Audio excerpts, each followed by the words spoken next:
প্রিয় ছাত্রছাত্রীরা এবং সম্মানীয় শিক্ষক শিক্ষিকা, in the light off history ইতিহাসের আলো ইউটিউব চ্যানেল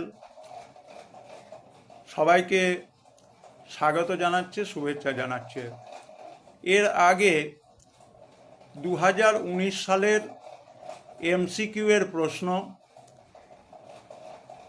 এবং ভিএসকিউ এর অধীনে স্তম্ভ মেলানো, সত্য মিথ্যা নিরূপণ করা এবং বিবৃতি ব্যাখ্যার উপরে প্রশ্ন পুরোপুরিভাবে উত্তরগুলোকে সলভ করে দেওয়া হয়েছিল।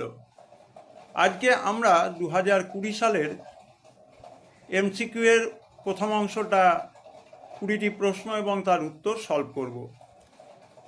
বিশ্ব পরিবেশ দিবস পালিত হয়।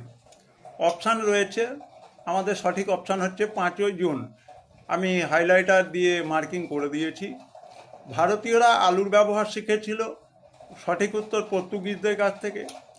প্রথম সরকারি শিক্ষা কমিশন, যার নাম হান্টার কমিশন, সেটি তৈরি হয়েছিল 1882 খ্রিস্টাব্দে। দেবেন্দ্রনাথ ঠাকুর ব্রাহ্ম সমাজে যোগ দেন 1843 খ্রিস্টাব্দে। বাংলার নবজাগরণ ছিল, 4টে অপশানের মধ্যে সঠিক হচ্ছে কলকাতা কেন্দ্রিক। দ্বিতীয় অরণ্য আইন 1878 সাল, সেখান থেকে লাভবান হয়েছিল ব্রিটিশ সরকার। তোমাদের স্ক্রিনে সবগুলো অপশানে কিন্তু আমি শো করে দিচ্ছি, যাতে করে তোমরা উত্তরটি সঠিকভাবে লিখতে পারো। হুল কথাটির অর্থ হচ্ছে বিদ্রোহ। মহারানী ঘোষণাপত্রের প্রধান উদ্দেশ্য ছিল ভারতবাসীর আনুগত্য অর্জন। ল্যান্ড হোল্ডার সোসাইটির সভাপতি ছিলেন রাজা রাধাকান্ত দেব। হিন্দু মেলা সম্পাদক ছিলেন গণেন্দ্রনাথ ঠাকুর। বাংলা ভাষায় প্রথম ছাপা বই ছাপা হয় 1878 খ্রিস্টাব্দে। বেঙ্গল টেকনিক্যাল ইনস্টিটিউটের প্রথম অধ্যক্ষের নাম বা প্রথম অধ্যক্ষ ছিলেন, উত্তর হচ্ছে প্রমথনাথ বসু। দেশপ্রাণ নামে পরিচিত বীরেন্দ্রনাথ শাসমল, ইনি মেদিনীপুর থেকে যে ইউনিয়ন বোর্ড বিরোধী, কর বিরোধী আন্দোলন, তাতে নেতৃত্ব দিয়েছিলেন এবং তাকে বলা হতো দেশপ্রাণ।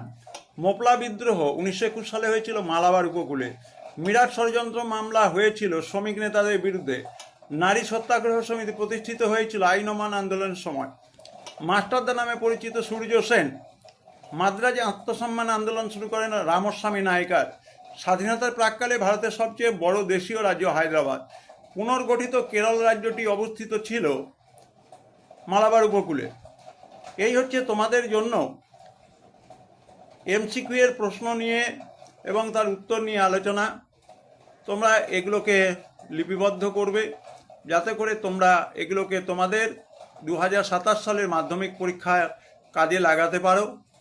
19 সাল এবং 20 সাল মিলে সর্বমোট 40টি এমসিকিউ প্রশ্ন তোমরা সলভ করা অবস্থায় পেলে। সুতরাং এগুলোকে তোমরা কাজে লাগালে আমাদের চ্যানেলের পক্ষ থেকে আমাদের কাজটা কিছুটা তোমাদের জন্য উপকারে লেগেছে বলে আমরা মনে করব। এবং তোমরা সবাই এই চ্যানেলটির সঙ্গে যেভাবে ছিলে সেভাবে থেকো।